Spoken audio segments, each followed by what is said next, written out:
A, B, C, D, E, F, G, H, I, J, K, L, M, N, O, P, Q, R, S, T, U, V, W, X, Y, and Z. Salut, j'espère que une fois de plus, vous êtes nombreux à nous regarder, vous qui nous envoyez vos doléances de partout dans le monde entier, que ce soit en Afrique, en Europe, en Asie, partout, nous recevons vos commentaires de partout dans le monde entier et cela fait vraiment chaud au cœur que vous soyez justement intéressés par tout ce que nous faisons. Cela nous donne encore plus de l'énergie pour pouvoir continuer. Nous avons bien évidemment reçu vos doléances par rapport à ce chapitre sur l'étude des fonctions. Et aujourd'hui, nous sommes là, bien évidemment, ici, pour vous présenter ce chapitre, pour introduire ce chapitre. Nous allons justement introduire l'étude des fonctions comme cela a été promis. Alors, vous qui êtes nouveau à nous regarder, nous sommes Genius Coopération Group. Nous faisons dans des cours en ligne et pour tous ceux-là, justement, qui en ont besoin, nous sommes disposés à vous aider à partir de nos encadreurs, nos enseignants qui ont une certaine qualification précise pour pouvoir vous aider dans différents problèmes que vous rencontrez dans les mathématiques, la physique, la chimie et toutes les autres matières d'ailleurs. À rappeler justement que ceci n'est possible qu'avec Genius Coopération d'avoir une assistance à 2,50 € par heure. 2,50 € l'heure, ce qui est impossible avec toutes les autres entreprises qui font dans des cours en ligne. Alors, aujourd'hui, Genius Coopération a décidé de mettre à la portée de tout le monde, à des prix imbattables, l'enseignement en ligne. Il est donc possible qu'avec juste votre téléphone portable et une connexion Internet, que vous ayez droit à un enseignement de qualité. Avec 2,50 €, vous pourriez justement nous contacter via WhatsApp au plus 237 6 83 15 63 53. Je répète, au plus 237 6 83 15 63 53. Il est donc possible avec 2,50 € d'avoir un encadreur qui pourra vous assister pendant 1 heure dans une matière de votre choix. Et bien évidemment, nous avons deux autres offres. Nous avons un abonnement de 10 € le mois et un autre abonnement de 20 € le mois. Et comme vous pourriez le constater bien évidemment ici, les cours pour l'abonnement de 10 €, vous aurez droit à tous les cours détaillés, c'est-à-dire 3 leçons par semaine, des exercices et corriger des exercices. Vous aurez droit à une assistance par semaine en direct par un encadreur pour prendre acte de vos doléances et de vos problèmes afin de les résoudre. Et pour l'abonnement de 20 €, vous aurez droit à 3 cours par semaine d'1 heure en direct avec d'autres élèves dans le monde entier. Donc, via l'application Zoom, vous pourriez avoir cette assistance rien qu'à partir de 20 €. C'est-à-dire que vous avez droit à 3 cours par semaine d'1 heure en direct avec d'autres élèves et bien évidemment aussi à des cours détaillés, des leçons justement qui seront données avec des exercices corrigés, une assistance en direct, n'est-ce pas, avec des enseignements de qualité, des enseignants de renom. Vous avez donc ici la possibilité d'avoir un encadreur comme tous les autres enfants, comme tous les autres élèves, comme tous les autres étudiants à partir de Genius Coopération Group. Vous n'avez plus une raison ici de vous inquiéter à dire que vous n'avez pas les moyens pour avoir un encadreur comme d'autres enfants l'ont, alors que ici avec Genius Coopération vous avez déjà cette possibilité. Et ce qui est bien, c'est que de partout dans le monde entier, nous avons des personnes qui nous écrivent, des personnes qui nous contactent tous les jours et cela montre que ce que nous faisons, ça produit du fruit et tout le monde est intéressé et nous allons continuer dans cette lancée. Alors aujourd'hui, sans toutefois tarder, nous allons introduire notre nouveau chapitre sur l'étude des fonctions. L'étude de fonctions, nous prenons le chapitre, vous voyez, il y a plusieurs leçons.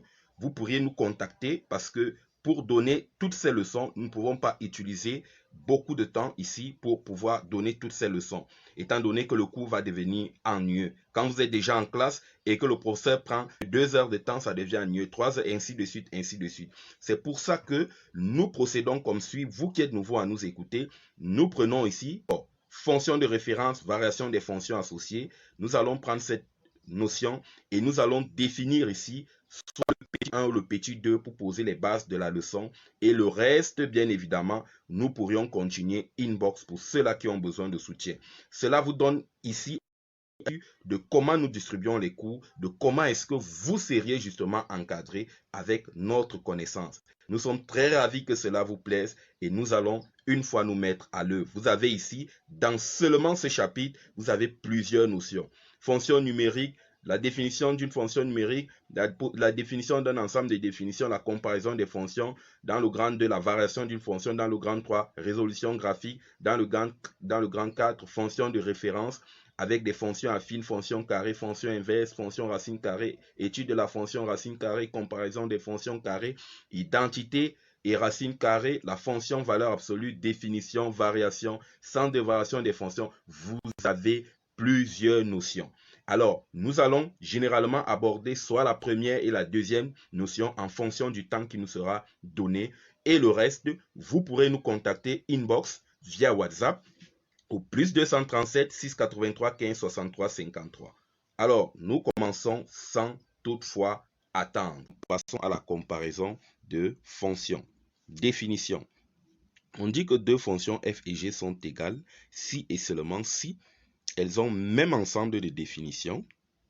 Il faudrait que d de f soit égal encore à d de g. Et que pour tout x élément de d de f, il faudrait que f de x soit égal à g de x. Donc, lorsqu'on veut comparer une fonction à une autre, il faudrait que on puisse regarder si ces deux fonctions, pour dire que ces deux fonctions sont égales, il faudrait qu'on puisse regarder si leur domaine de définition, le domaine de définition de l'un est égal au domaine de définition de l'autre. Et il faudrait que f de x soit égal encore à g de x, c'est-à-dire à l'autre fonction. Nous allons donc ici essayer d'appliquer cette définition. Les fonctions f et g suivantes sont-elles égales? On nous donne f de x égale encore à x moins 1 sur x plus 3 et on nous donne g de x égale à racine de x moins 1 sur racine de x plus 3. Nous allons prendre ces exemples, trouver leur domaine de définition et voir si d de f est égal encore à d de g. On va prendre donc la première fonction. On a f de x égale à la racine de x moins 1 sur x plus 3. Alors, on sait que pour que f de x existe, si et seulement si quoi? Si et seulement si on a x moins 1 sur, x plus 3 comment? Supérieur ou égal à 0. Parce que bien évidemment, on a dit que lorsqu'on avait racine de a, on a dit que racine de a existe si et seulement si quoi?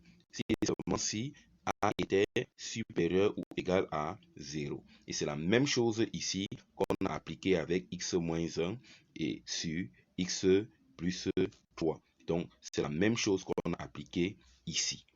Une fois qu'on a posé cette condition, ceci revient donc à étudier le signe de x moins 1 sur x plus 3.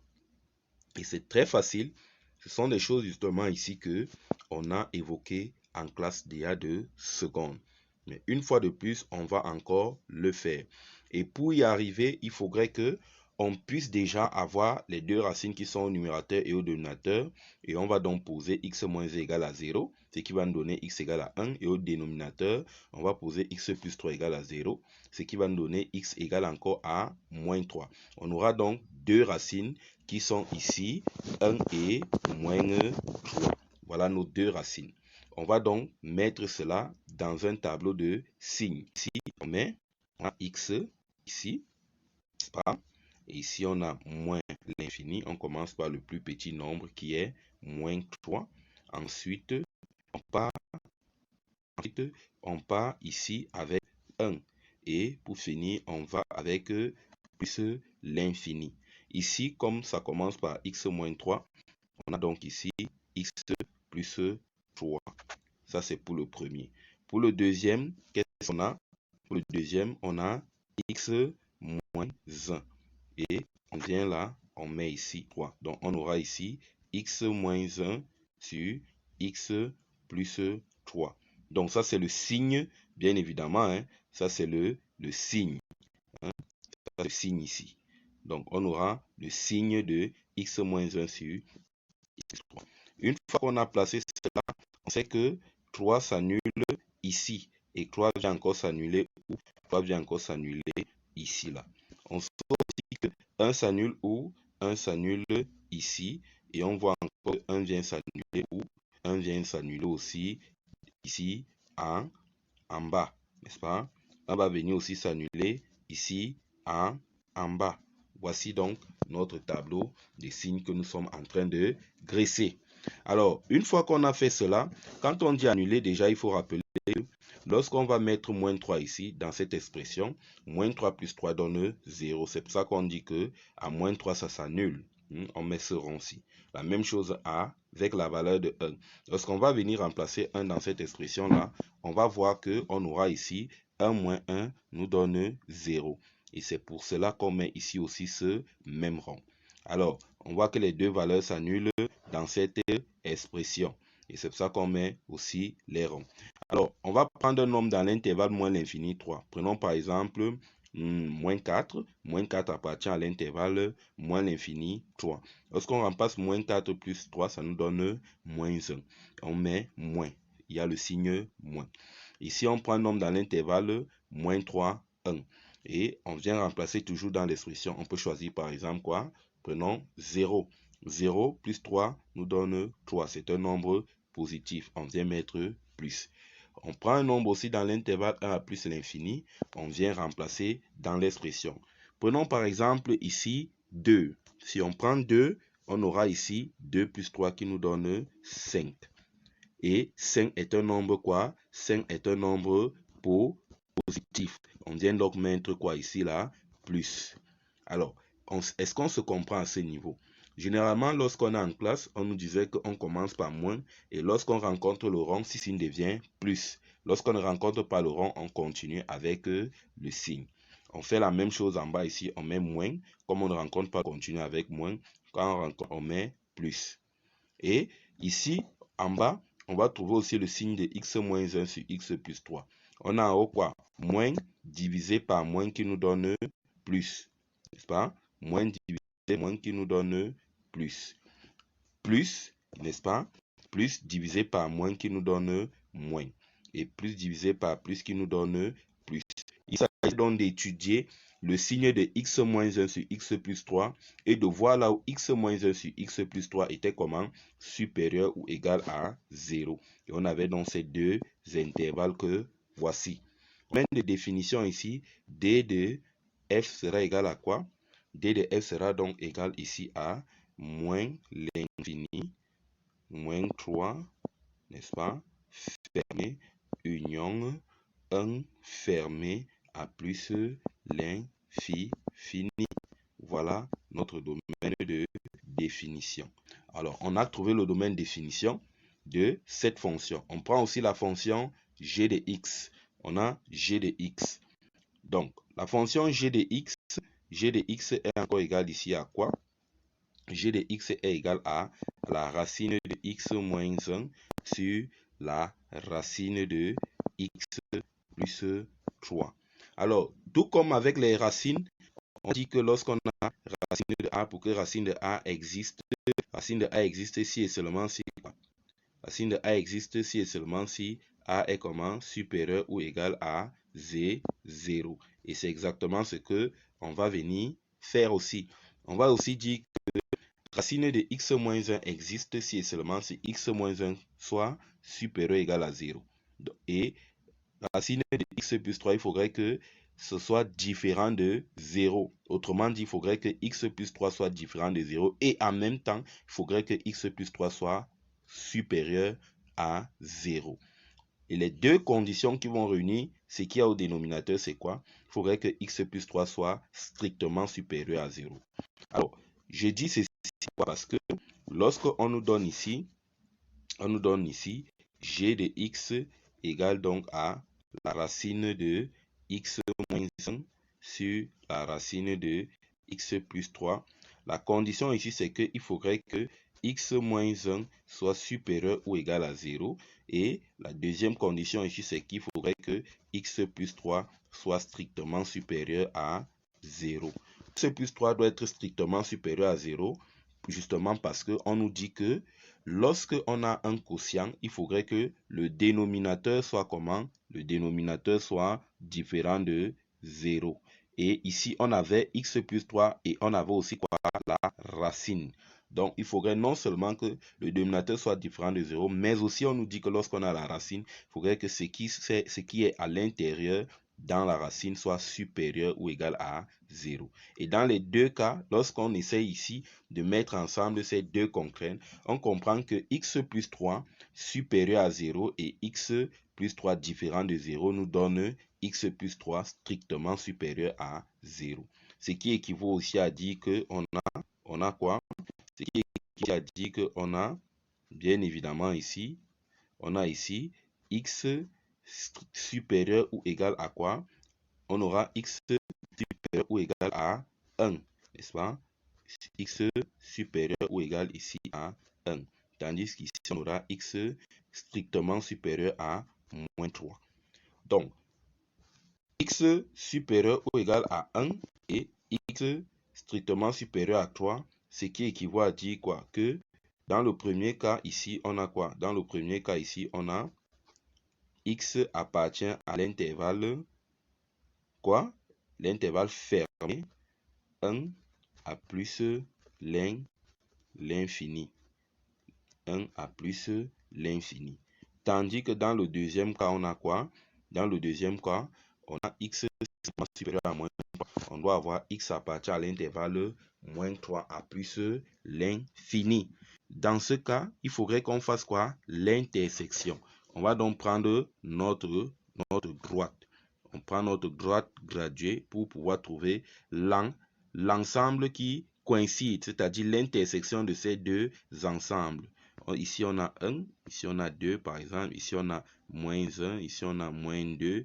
Là, on a moins 3, ainsi de suite.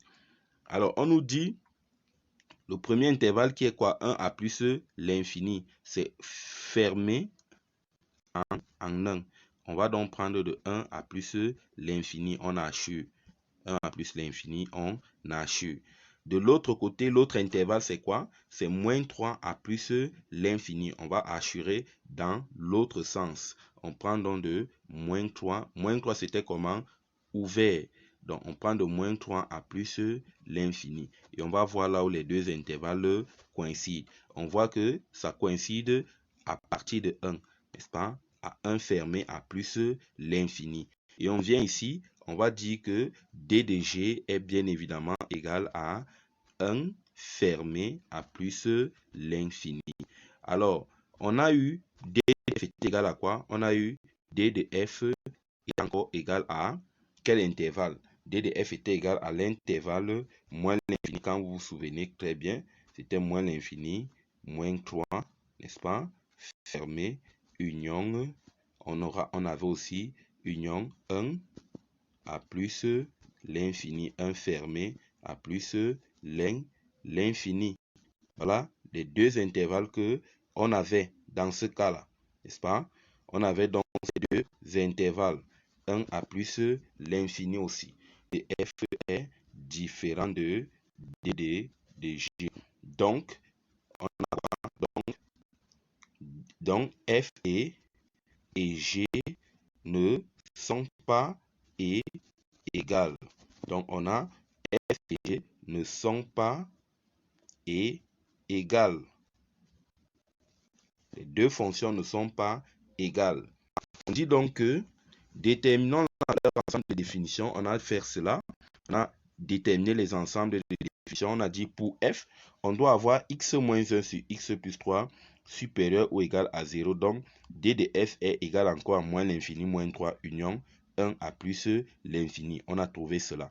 Pour g, on doit avoir x moins 1 supérieur ou égal à 0 et x plus 3 strictement supérieur à 0. Ce sont les deux conditions que nous avons trouvées, soit d de g égale à 1 à plus l'infini. Nous avons trouvé bien évidemment cela.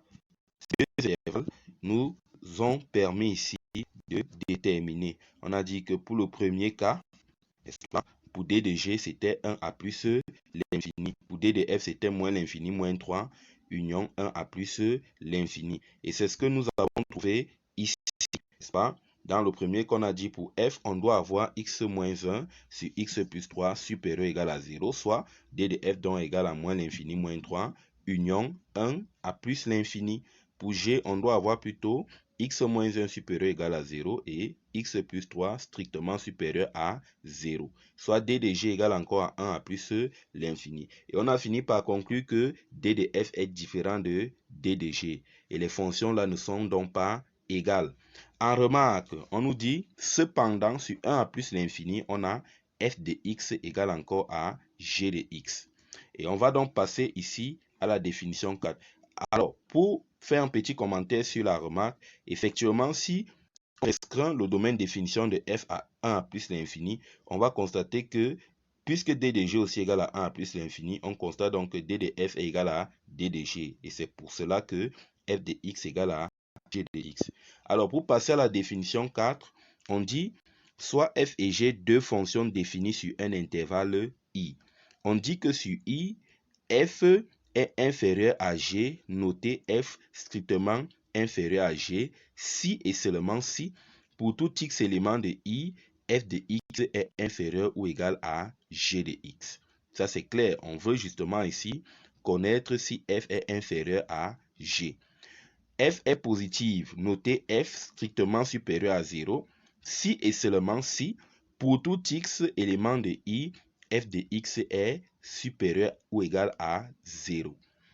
F admet un maximum x grand M, si et seulement si, pour tout x appartenant à i, f de x est inférieur ou égal à f de x grand M. F admet un minimum x petit m si et seulement si, pour tout x appartenant à i, f de x est supérieur ou égal à f de x m.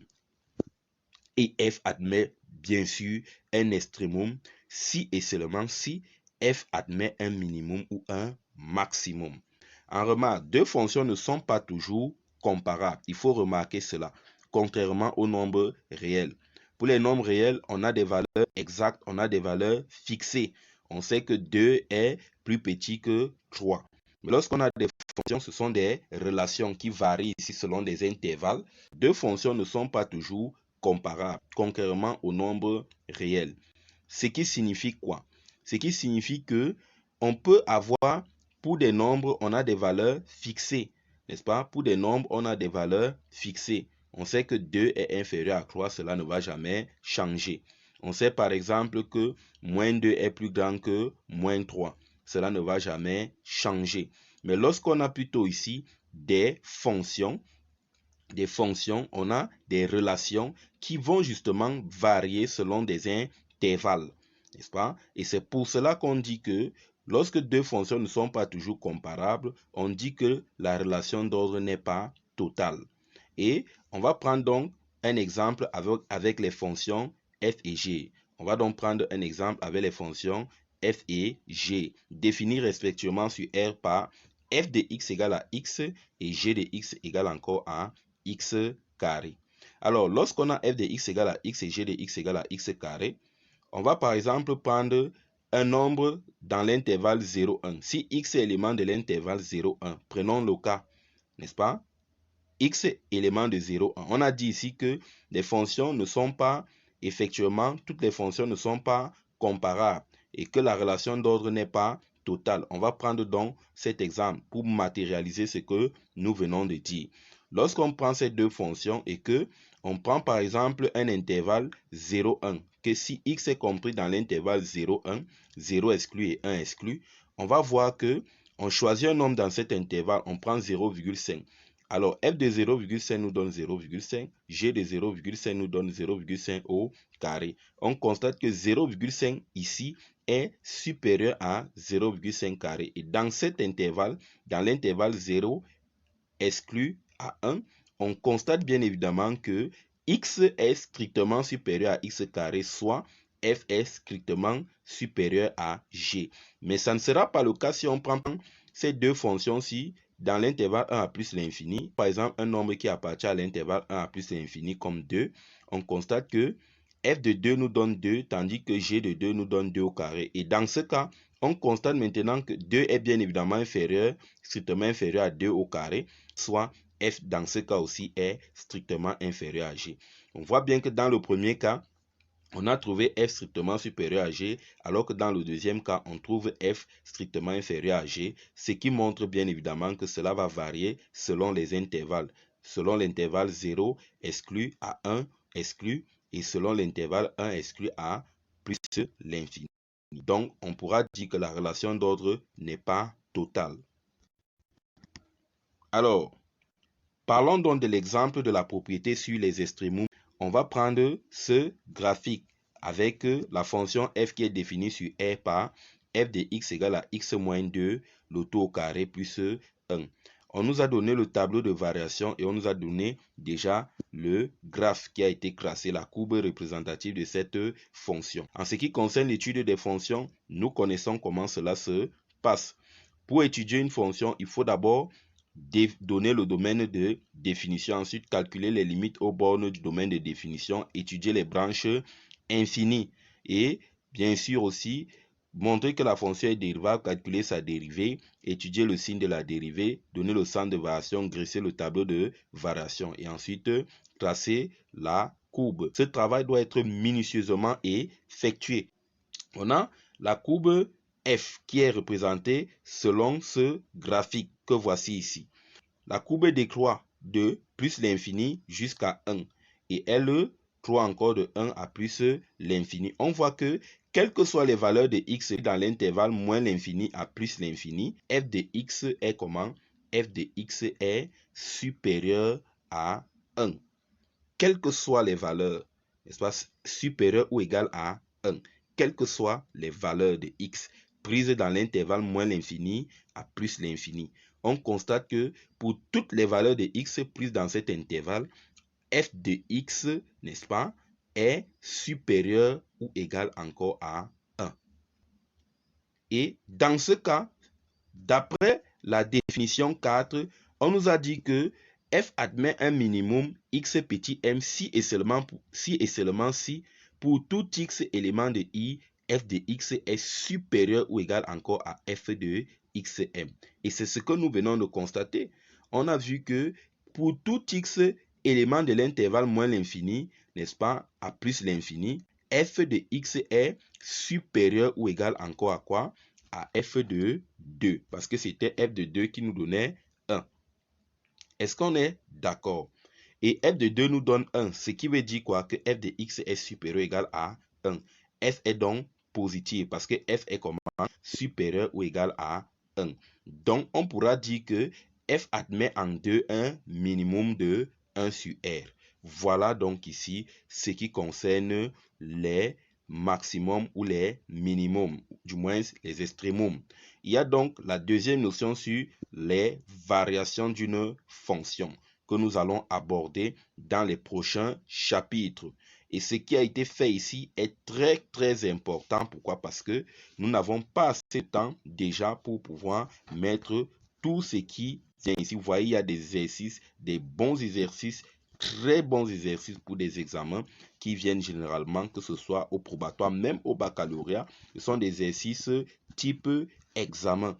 Et comme nous n'avons pas assez de temps pour faire une vidéo de plus d'1 heure, c'est pour ça que nous préférons ici faire maximum 1 heure en ce qui concerne les vidéos.